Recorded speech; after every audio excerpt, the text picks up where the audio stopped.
Hello, everyone, and welcome.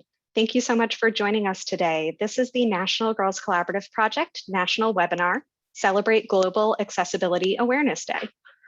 So we're happy to have you here with us today. My name is Marissa Garcia. I'm here with the National Girls Collaborative Project, helping to run this webinar today. And we have some great speakers who have joined us and are going to share their experiences and information about accessibility. Just a few housekeeping things before we get started.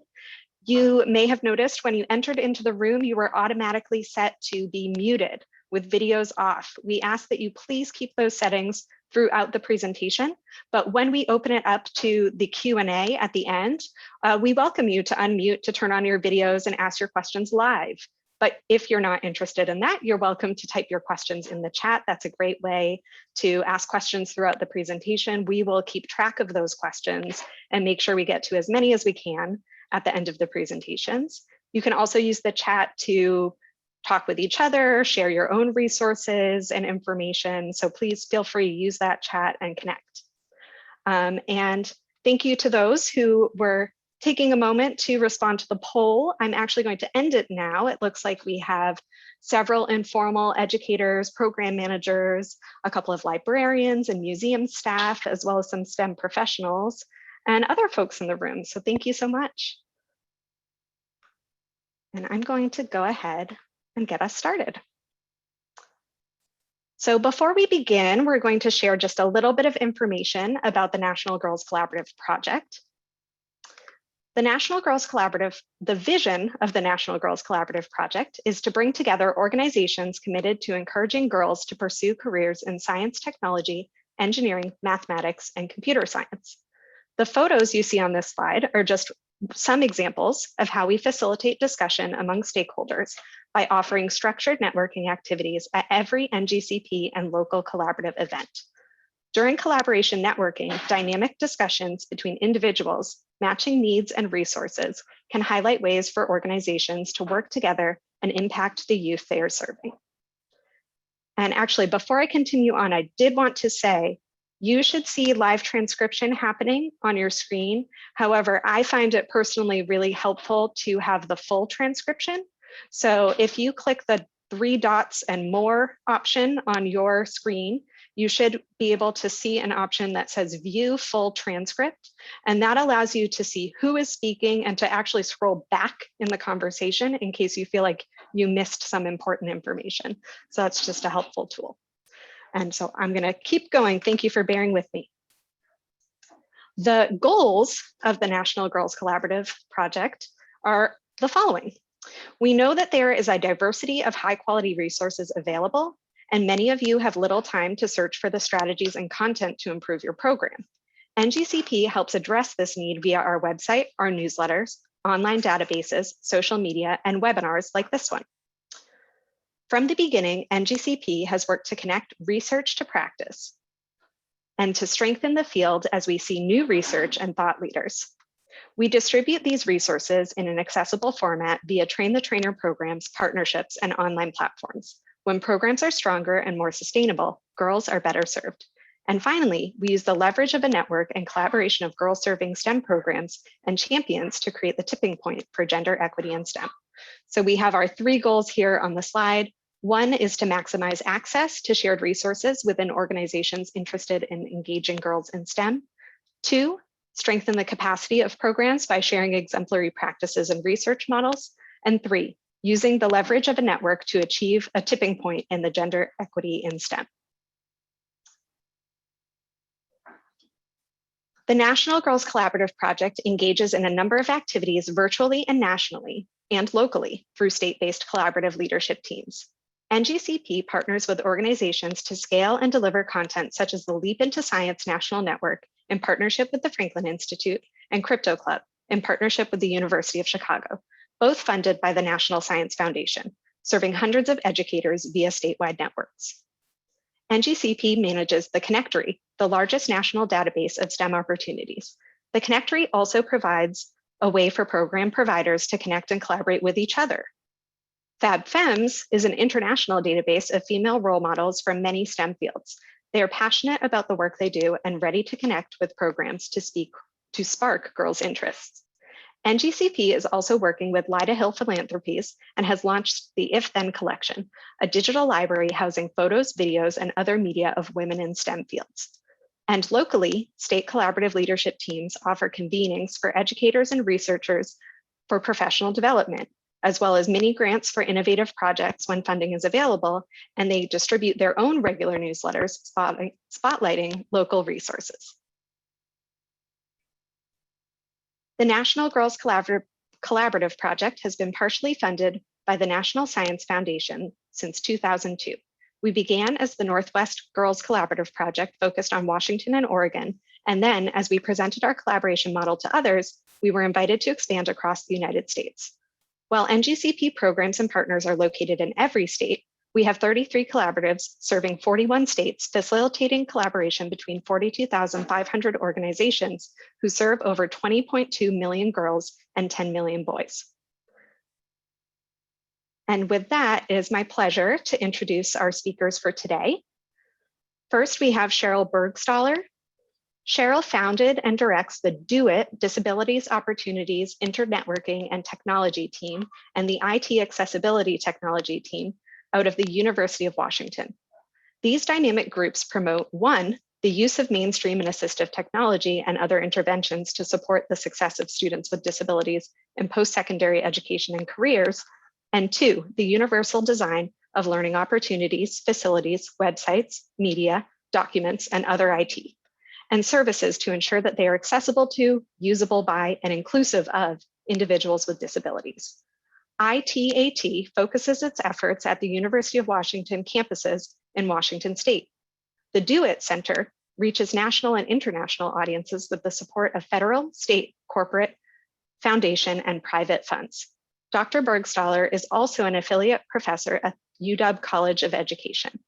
Her teaching and research focuses on the successful transition of students with disabilities to college and careers on the application of universal design to technology, teaching and learning, physical space, and student services.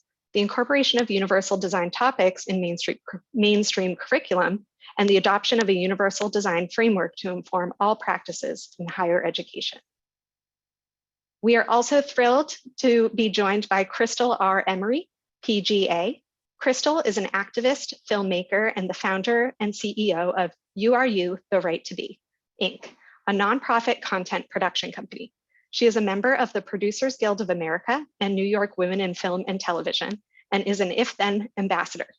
Her work covers such issues as diversity, inclusion, equity, accessibility, STEM education, and environmental stewardship.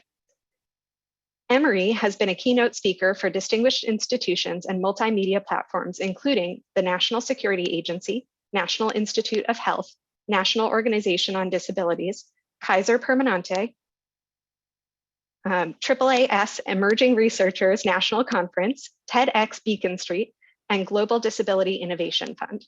Her contributions have been recognized with numerous awards, including the Congressional Black Caucus Health Brain Trust Leadership in Journalism Award, and an honorary doctorate of letters from the University of Connecticut. So we are so grateful and honored to have these two fantastic speakers join us today. And to kick us off in this conversation around accessibility and awareness of accessibility, we're going to start with Sheryl. So give me just one moment and I'll let Sheryl take it away. Okay, well, I'm pretty excited to be here, particularly working with Crystal on this joint presentation where we're going to cover a lot of landscape. And so I'm very happy that there are so many people too here who are in charge of or working on informal science learning. That's a big love of ours in making museums and online courses and other informal science learning more inclusive of people with disabilities. We actually have a grant in that domain from the National Science Foundation. It's called Access ISL. And much of what I'm presenting today has to do with that particular project. So I'm going to be talking about accessible and inclusive learning. And they're not synonymous, those two terms. We can have inclusive learning, or some people will use that term, but it's not very accessible to some people that might want to participate. But also we can have accessible learning that's not really very inclusive because people are segregated in their activities. And so, again, I'm Sheryl Burgstahler. I'm going to read my email address in case you can't see it here as an invitation to contact me later if you'd like to talk about any of this more. So my email address is sherylb@uw.edu. So moving forward, oops. I think I'm moving backwards. I'll tell you. At least I'm back where I started. That's some help. Okay, as was mentioned, I direct 2 units at the University of Washington. One is the Access Technology team, and we work for the University of Washington on all of those efforts. And we're working on the procurement, development, and use of accessible IT, hopefully to make all of our IT resources fully accessible to faculty, students, staff, and visitors who have disabilities. Luckily, we're not going to be out of business anytime soon. We are sure working hard to reach the goal, but as in much of this work, we're never going to quite get there, but we are making progress in that domain. The Do It Center started in 1992 because of my interest in doing more with people with disabilities and taking more of a holistic view rather than just focusing on the IT aspect of it. And so we're supported in the Do It Center with federal, state, corporate, private funds to do these things. And we even have a Do It Japan program that started in 2007 at the University of Tokyo.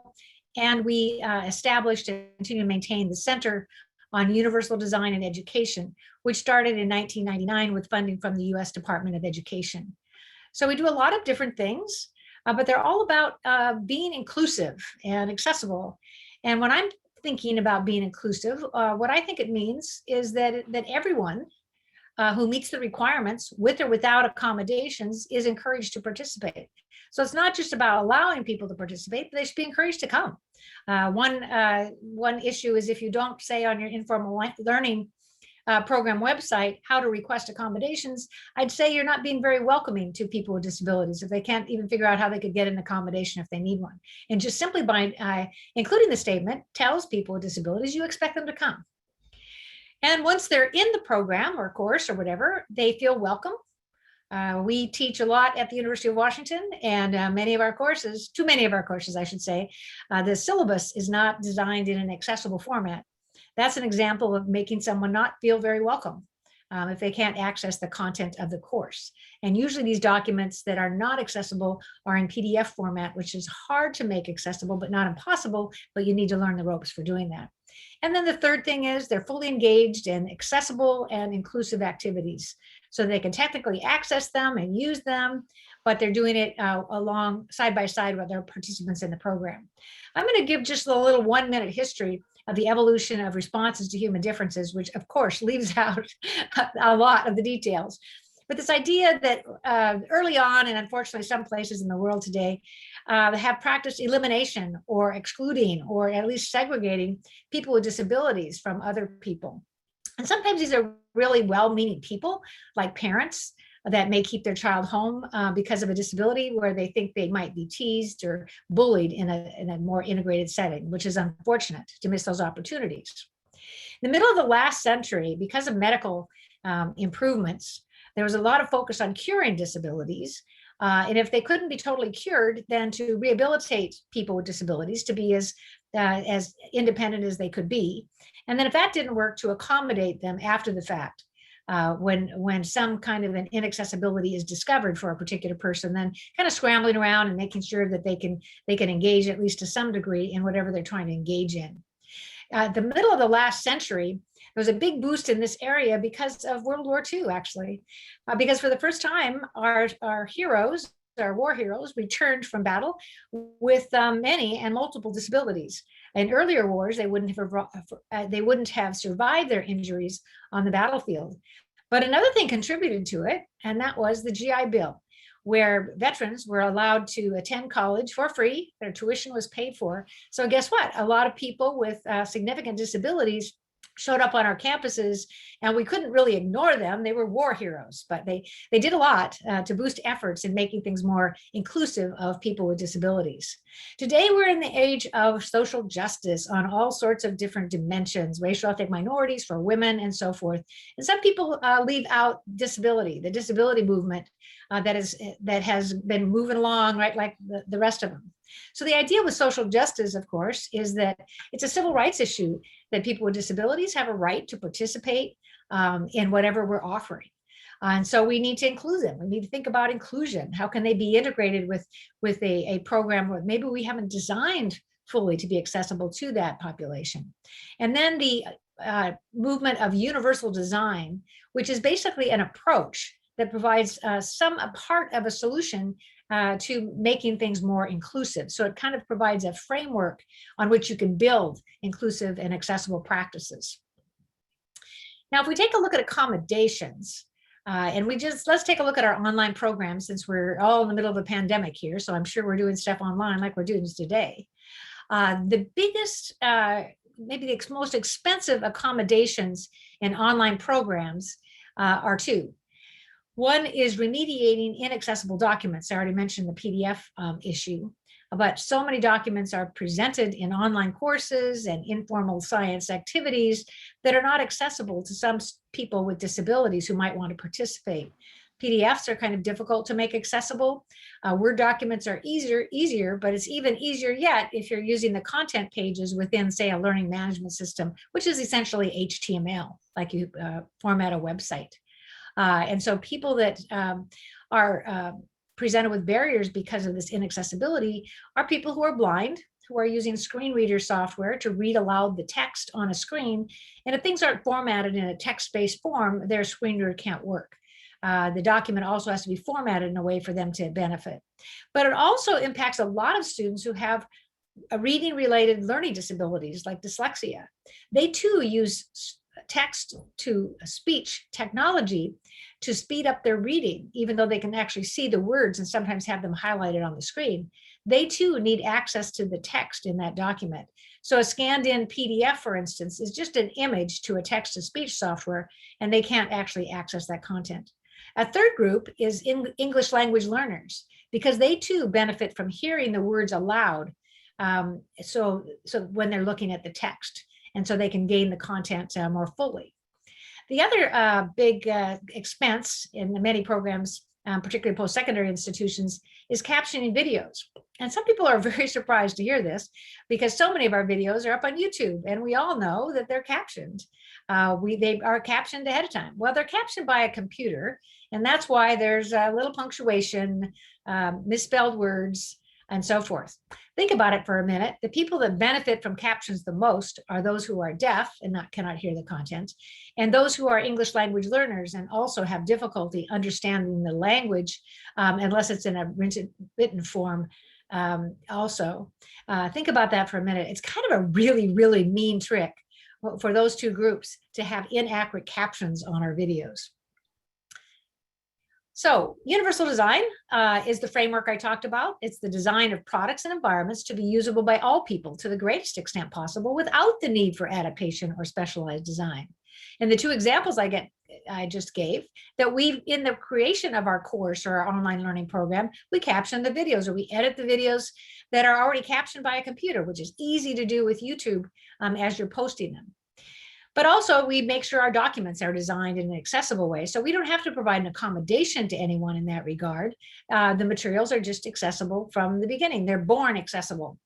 There are actually 3 sets of principles that underpin universal design that can give us guidance for all aspects of informal and formal education. There are 7 basic principles of universal design that were developed in the early 90s, primarily focused on the physical environment, but also applicable to any product or environment that we could consider. Later on, the Cass Center came up with 3 principles for universal design for learning. And these supplement what we already know about universal design to really focus on the pedagogy that we might be using as we're teaching some material. And then a third set of principles that can inform our work are the 4 principles that underpin the web content accessibility guidelines. And they tell us how to make the IT that we're using online inclusive of people with disabilities and accessible to that population as well. We could have a whole day workshop on this, and we're not going to. So I'm just going to give you the short story here. What it amounts to in a learning situation, if you apply all these principles, is that you provide multiple ways for participants to learn, like maybe using some reading materials, but also a video. You have multiple ways for them to demonstrate what they've learned through making a PowerPoint presentation or writing a paper or communicating in a discussion list or whatever, but you have multiple ways for them to do that. You provide multiple ways to engage using email, using a bulletin board system, maybe using Zoom like we're doing today. And the final thing is ensuring that all of the technologies, facilities, services, resources, and strategies are accessible to individuals with a very wide range of disabilities. And there are some accepted guidelines and practices, much that can be learned from looking at the literature in these areas.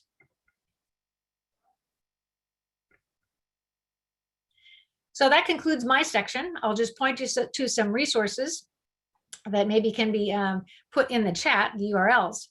The Center for Universal Design and Education is at this URL, uw.edu/doit/CUDE. We have a book, Creating Inclusive Learning Opportunities in Higher Education, a Universal Design Toolkit. And there's actually a 20% discount if you go to our website at the CUDE and look for that. And it talks about a universal design framework and 20 tips for teaching an accessible online learning course, formal or informal. And then again, you can email me at sherylb@uw.edu. You might wonder why I'm spelling out these URLs and my address. I'm not making the assumption that you can all see the screen because of a disability or some issue with your technology or whatever. And so I'm just preparing. That's what universal design is all about. Thank you. Thank you, Sheryl. And with that, we are actually going to invite Crystal R. Emery. I'm going to stop my share and invite Crystal to share her presentation. You can keep any questions as well as other resources you might have coming in the chat. Thank you so much.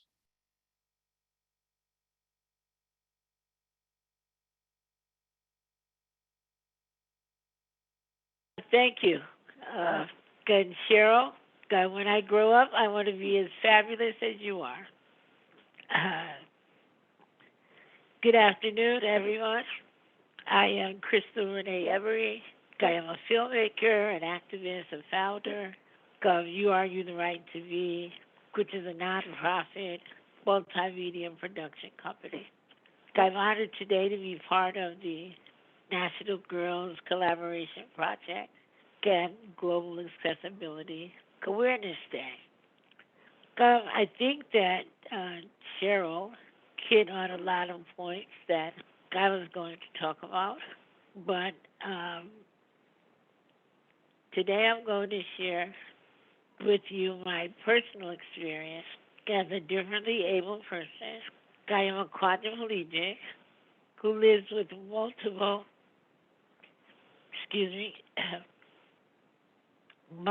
chronic illnesses. I am also a disability and accessibility advocate who has seen firsthand just how crucial it is to create a more accessible world for the next generation of learners, leaders, and change makers. In order to have a effective discussion about equity, we should all be familiar with a few core terms. And Sheryl went over some of these, but diversity is all the ways that people are different and the same at the individual and group level. Equity is a fair and just treatment of all people.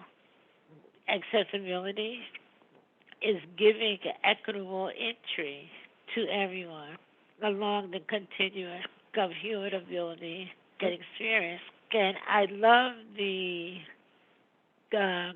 cartoon that we created.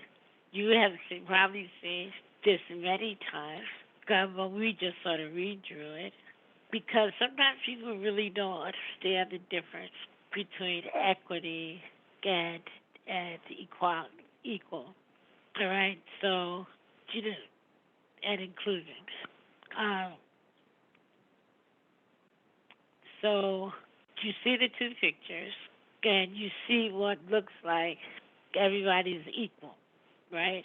But the truth is, everybody does not have the same access of that view. And so, when you look at the second picture, the young lady is higher, the young man in the wheelchair is on a ramp. Because that is really what equity means, that we have to change the playing field.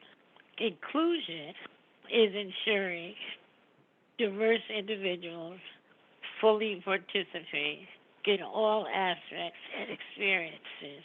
I always make a joke that diversity says you can come to the dance, but inclusion actually means you get to dance.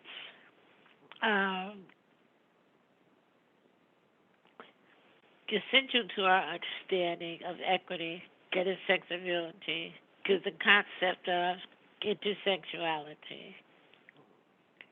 Intersectionality refers to the overlapping and interconnected natures of the social categories that we belong to: our race, social, economic class, gender, sexuality, or ability, among many others.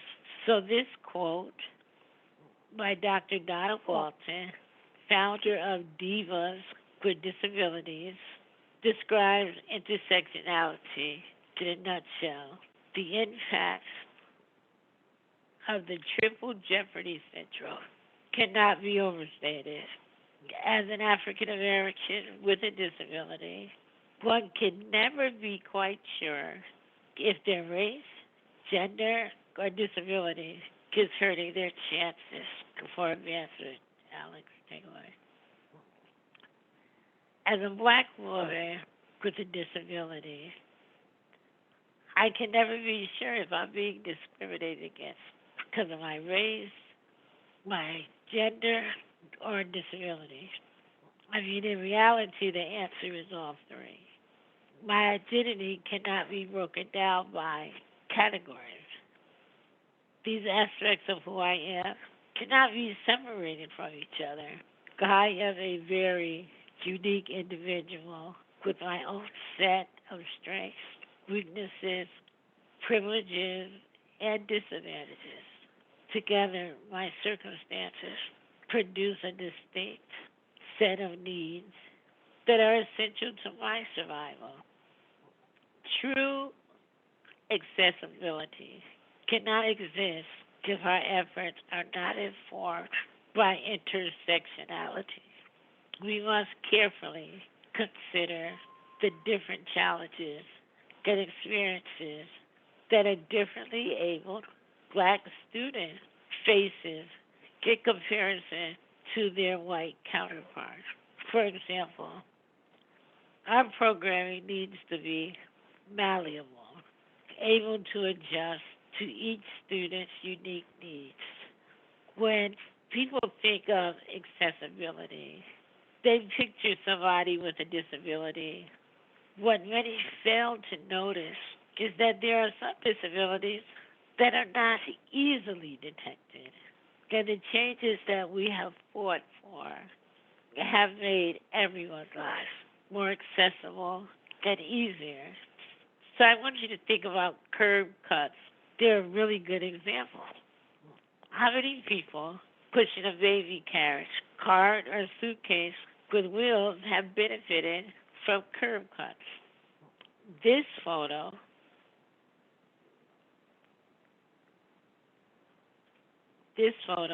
was taken in 2018 at a conference hosted by Respectability.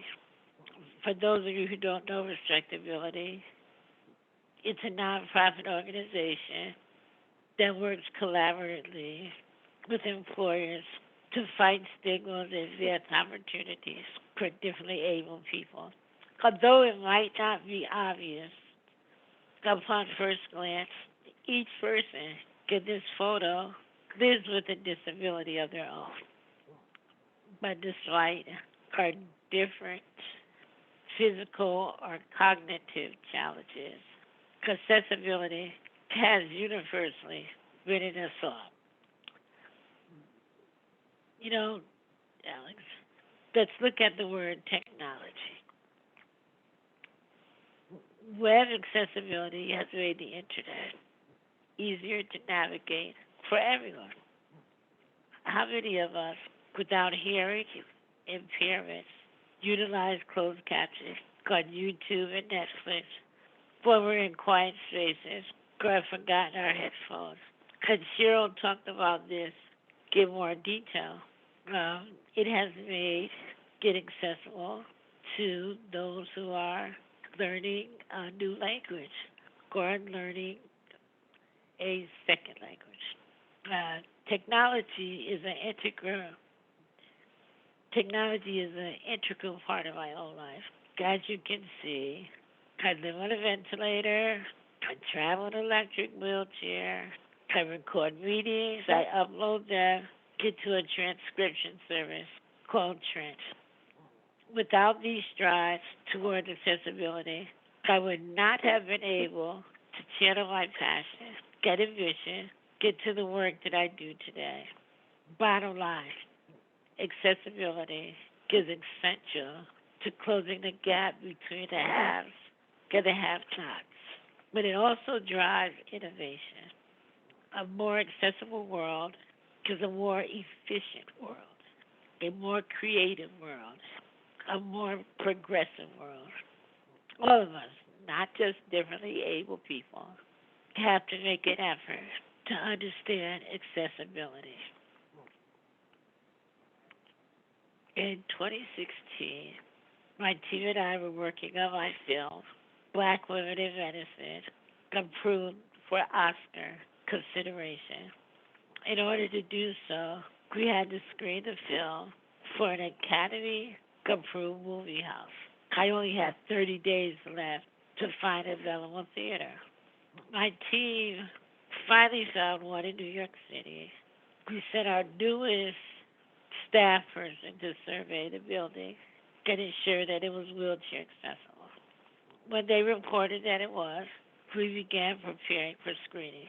The week before, one of our seasoned producers did a walkthrough through the theater, only to discover that the wheelchair lift was very old and not designed for the electric wheelchair like mine. Oh, hell broke loose. I was not able to see my first film screened in a real movie house because a member of my team did not have a correct understanding of what accessibility truly looks like. Everyone was quick to accuse the owner of the movie house, but the truth is that he tried to make his building accessible. He put money into it, and the building was old and historic. His intentions were good, but he, like the member of my team, did not have a holistic understanding of accessibility. Let's talk about accessibility in education. The landscape of American education as it relates to the differently able communities is as follows. There are 7 million differently able students in the U.S., comprising 14% of national public enrollment. More than 56 million Americans live with some form of disability. 5.4 million are Black or African American. Students with disabilities are about twice likely to be suspended as those without disabilities. Many teachers, instructors, and professors are frequently unable, unprepared, or otherwise ill-equipped to recognize and address the needs of students with disabilities. As a result, course content is often inaccessible. Individuals with disabilities are underrepresented in the STEM fields. Okay, now just taking a little pause here to breathe. We see these disparities manifesting in students' lives at all levels of education. As the process stands now, students have to provide proof of their disability, then ask for accommodations that might not exist in their institution's infrastructure. This takes too long and locks students out of learning.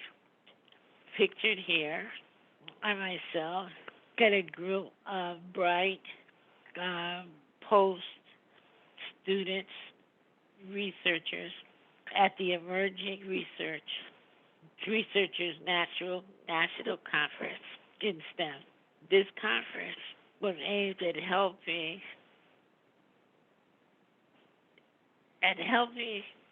these, I wasn't going to call them students, but really these are all adults, and they're all working on their PhDs, or some of them are research assistants. But it was to enhance their science communication skills, to better understand what a career in the STEM workforce entails. The programming was designed to be completely inclusive, to accommodate and honor the perspectives of students from marginalized groups, differently abled, female, and underrepresented minorities. Of course, most educational programs does not go to these lengths to encourage students, like the ones in this photo, to access their potential. I'll use a brief anecdote from my own education as an example. I have a master's degree in media studies from the New School in New York. Before my first semester was over, a person from the Center for Students with Disabilities told me that I was probably too disabled to attend classes in person. Now, mind you, at the time, all of the courses consisted of in-person production work. I asked the guy to repeat himself, and then I called my lawyer. Institutions say that they're accessible, but within those offices are people that don't think we are worth the hassle, yet they're supposed to advocate on our behalf. So, how do we act as effective advocates for our students? What questions should guide us as we shape our program? We should ask ourselves, what environmental barriers exist for my students in this learning environment? What assumptions am I making about my students? How can I adapt this lesson or activity to allow my students different opportunities? And now I'm going to take a breath, and you can read E and F yourself. God, just give you a second. Can I please have some water? And these are good questions, so you should, put them in a chat somewhere.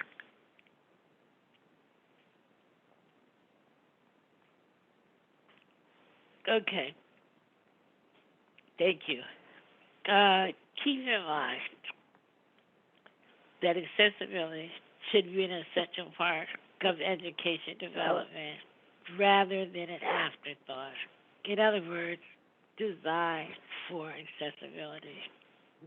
We must move toward the future where all learning materials are accessible from the start rather than expecting educators to scramble if they have a differently able student in their class.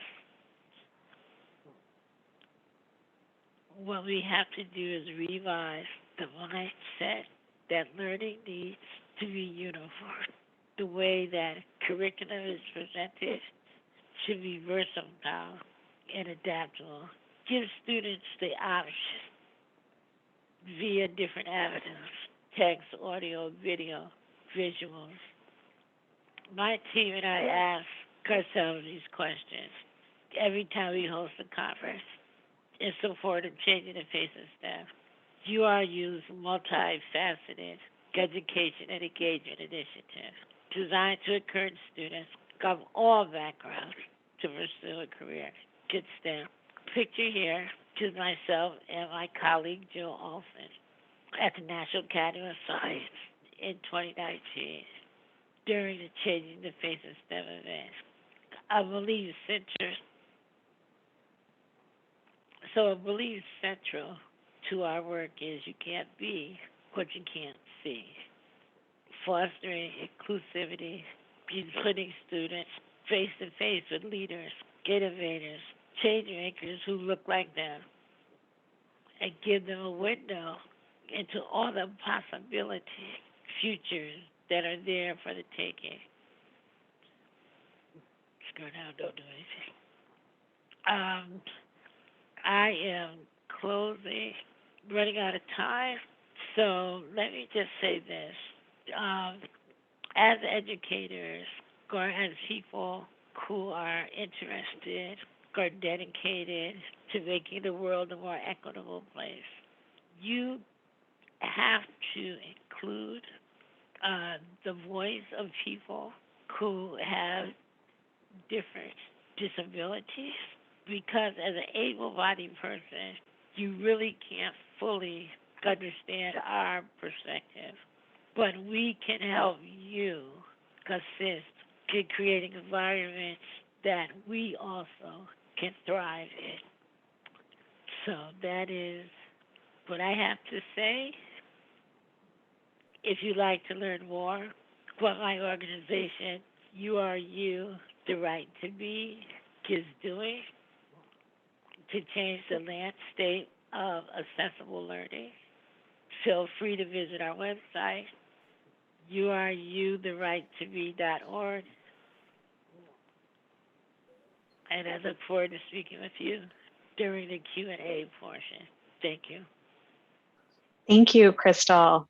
Thank you both, Crystal and Sheryl, for sharing all of those resources and about your experiences working within this world or being a differently abled person yourself. That was really incredible and valuable to learn about. I particularly, Crystal, really appreciated those questions to ask when designing programs, and I did copy those directly into the chat, so folks will have access to them. And we will also be sharing the slideshow presentation along with the recording of this webinar on our website. So you can look out for that afterwards as well. As Crystal said, we're going to transition now into a Q&A portion. So please feel free to ask questions in the chat or request to have yourself unmuted and join on video. You can use the hand raise feature here in Zoom. Or you can send a message in the chat and say, I would like to ask a question. But to kick us off, we're going to start with a couple of questions we have here.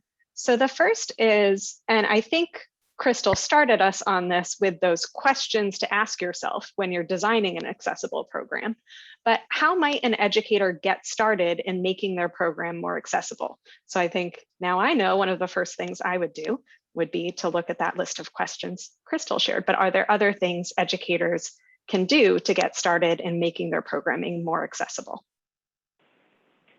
Well, one of the things I think is that,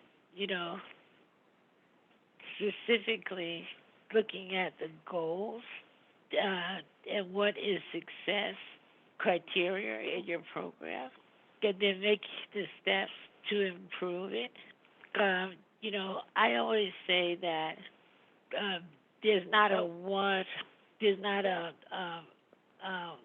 one size fits all in the disability world, right? But if you're thinking about this, right? If you're thinking about what are the learning barriers, right now we're doing a project for students with disabilities in coding. So we've had to think about hearing impaired. We've had to think about those with physical challenges. And so as you are doing this, and then make sure that you include, a person with different abilities. Or even better, include a parent of a child, because they are your greatest ally and information. They're the greatest way to get information. Cheryl, what do you say? It's hard to know where to actually get started, but I kind of like to think of almost like a flow chart. Where would someone get started? Where they might encounter your program? I'd look at the website. What about the images? Do you have a lot of images of girls doing activities? Do any of them have obvious disabilities? That would be one thing to look at. We actually, in the Do It Center, if you go to our website, we have a collection of line drawings that show people with a variety of disabilities that are obvious, of course, in order to have the impact, but that you could include in your brochures or on your websites. We also have images of real people with disabilities participating in STEM and other activities. But sometimes people hesitate to use those real pictures because they aren't people in their program, and I understand that, which led us to creating a lot of line drawings. I used one in my presentation today. But anyway, they're free, and you just have to give credit to the source. And you can use those. Do you have a statement right up front about how you request an accommodation, disability-related accommodation to participate in your program? Do you make sure that you have someone on your team? I agree with Crystal totally to have people with disabilities engaged, but there's another stakeholder group you should have engaged, people that spend a lot of time doing accessibility stuff, like our program, the Do It program, where we worked with thousands of people with disabilities and other organizations that have developed things with the input of people with disabilities, like the Web Content Accessibility Guidelines. You don't have to reinvent the wheel in some areas. That for the baseline access, you don't have to interview a person with a disability to find out why they can't use your website, unless first you use those established guidelines. Don't waste their time. Use those established guidelines, and then after that, have that review as well. So that's important as well. If you're having a program, have a panel of people with disabilities, different types of disabilities, express their, share their experiences, some of the challenges, and share what things worked well for them in programs they've been engaged in. One interesting things about something like that is you're going to find contradictory feedback from people with different types of disabilities. Surprise, surprise. But it shows that it's not just a one size fit all, but you have to kind of consider a lot of accessibility issues. When I design my online learning, I think of 4 people, and I actually know these people. But one has multiple physical disabilities that impact the use of his hands, primarily as something impactful in my program. So I need to make sure that that they can access content that doesn't require the mouse, because he can't use a mouse, but he has assistive technology that can replicate all the commands from a keyboard alone. And then a person who's deaf, thinking about captions and so forth and making sure they're accurate. A person who's blind and needs access to the text, alternative text for images so that they can tell what's presented in an image. When I give presentations, I always describe the critical aspect of an image for which I'm making a point. But I don't describe every image if it's just primarily for decorative value. And so then a person who has learning disabilities, they might be using a dictation software program to dictate content to their computer, but then reading that content aloud using text to speech. Dictating, there's not much you have to think about as far as accessibility, because it is just replicating what other people do with the keyboard. But when they're reading that text to speech, as I mentioned earlier, they need access to the text in order to do that. So I just say get started somewhere. We do have a lot of checklists on the Do It website. We do have a checklist on how to make sure that your online learning program is accessible to people with disabilities. We have a checklist on how to design informal science learning to make your program accessible, how to design a course that's accessible, an online course, tips for that.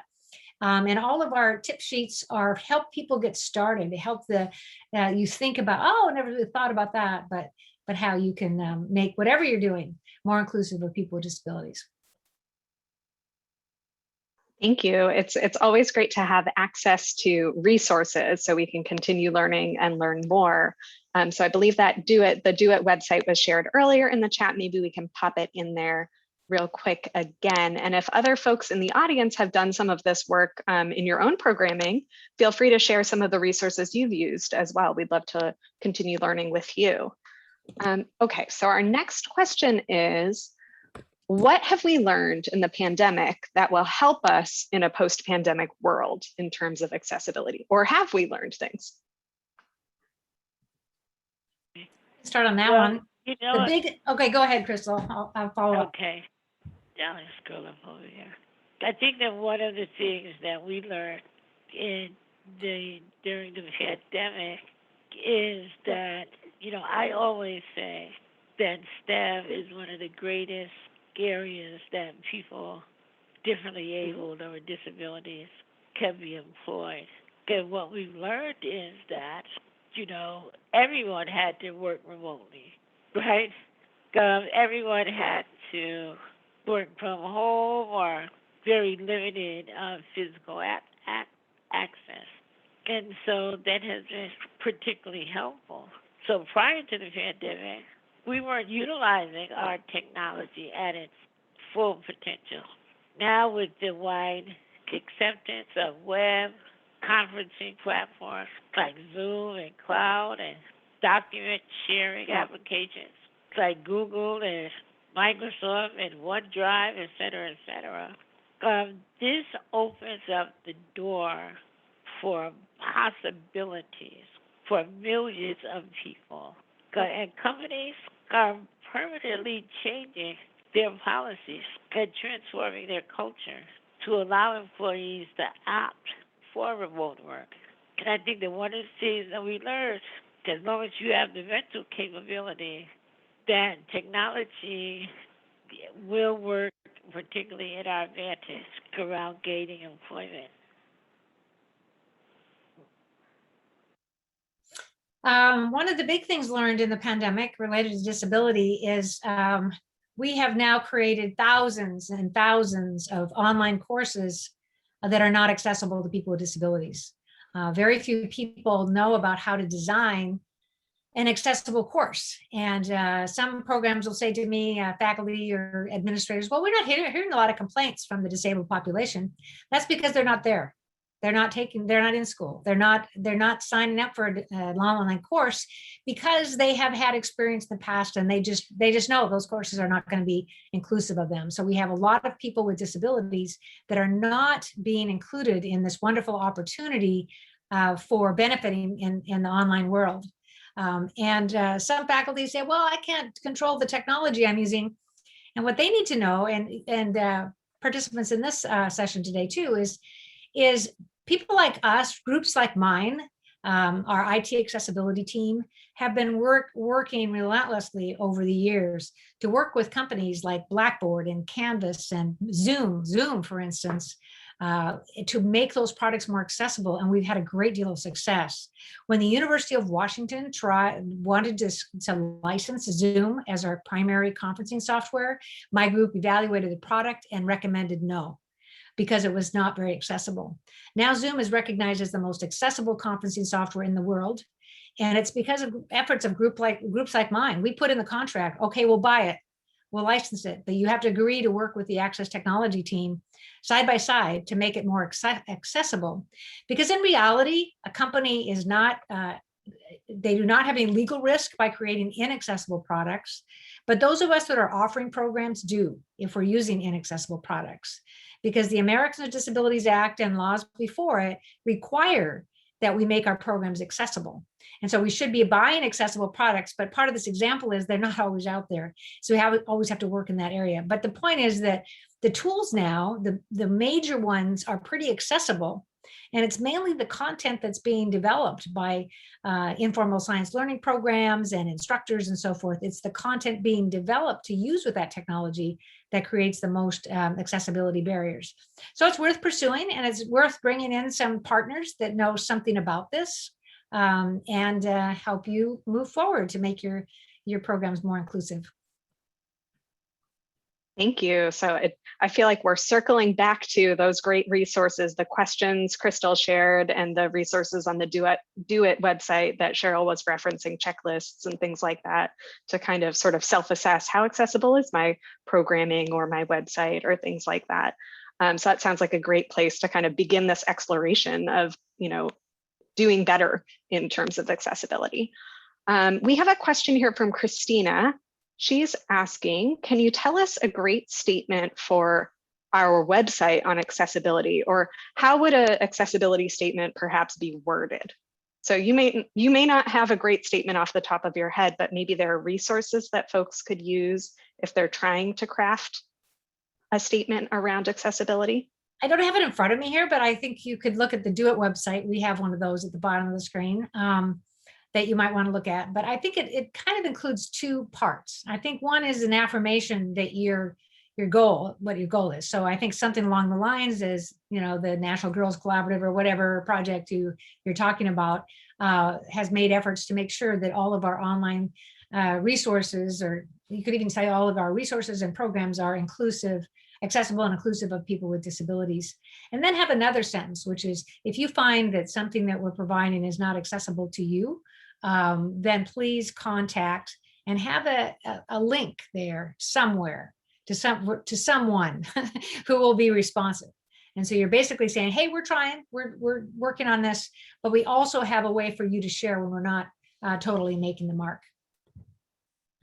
And then, of course, respond to whatever their suggestions are. I'd like to say something else that kind of incorporates things. A lot of us are doing these diversity, equity, and inclusion initiatives, especially post-secondary education, but a lot of programs have them. And one of my pet peeves lately is that many of them are focusing on racial and ethnic issues. I'm not peeved about that, by the way. With the current situation in our country, I think that's a good high priority area to focus on. And so even if you're just focusing on that area, what they're doing is not including people with disabilities who are in those underrepresented groups. They're not addressing disability. And when I point this out to some of these efforts, even on our own campus, it's kind of like, well, we're just doing race and ethnicity. We don't know a lot about disability. Well, there are plenty of people who are from the race and ethnicity groups they're talking about who might have disabilities. So this idea of excluding people in the target audience that you have selected based on their disability is just deplorable, I think. I'm outraged. Thank you. And I think that connects with Crystal's point that intersectionality, right, is really where you need to begin, because no one is just one thing, right? We are all this intersection of many different identities. And I'll give Crystal a minute to respond if she would like to.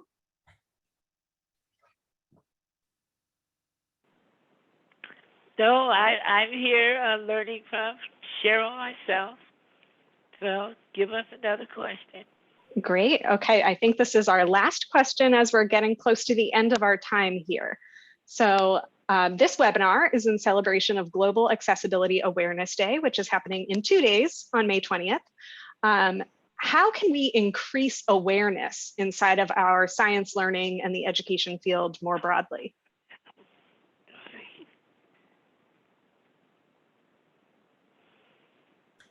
Well, I think you could do things like you're doing today. How about that for a start?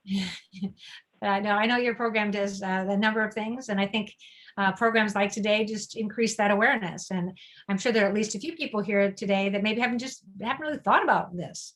And now you have something to think about.